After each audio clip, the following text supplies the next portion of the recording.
I'm walking through the Great Hall of Treasurer's House in York, imagining the banquets and the feasts that might have taken place here in the past. But what really concerns me now is not what happened on top of the table, but the subterranean world of what happened beneath the table. If we look at this fantastic example from the late 17th century of an oak table, we wonder what took place beneath this tabletop. We know when it was made, 1686. We know who made it. Well, perhaps we don't, but we know his initials, WC, potentially William Cass of Easingwold. It's a very practical set of spaces. We have space to put our benches. If you imagine this, people sitting down either side of the table. When it's not in use, the table is narrow enough to be moved away and the seating tucked away beneath it.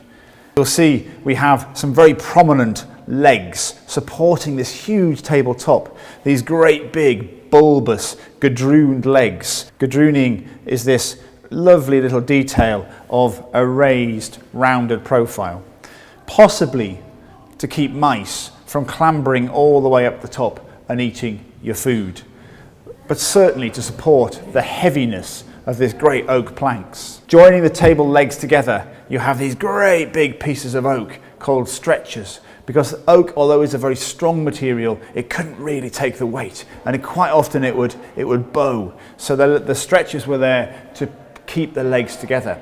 Also in medieval times, it kept your feet out of the mud, because the last thing you want attending a fantastic banquet is your feet getting cold and dirty whilst you're sitting there. We know quite a lot about what was thought to have happened under tables. Da Vinci writes in one of his notebooks on culinary etiquette that the Lord should spend not too long under the table during dinner. Also, it's an interesting world where people can converse above the table and perhaps play footsie beneath it. So next time you sit down at the table and you look at the splendid food on it, have a think about what happened in the world beneath the table.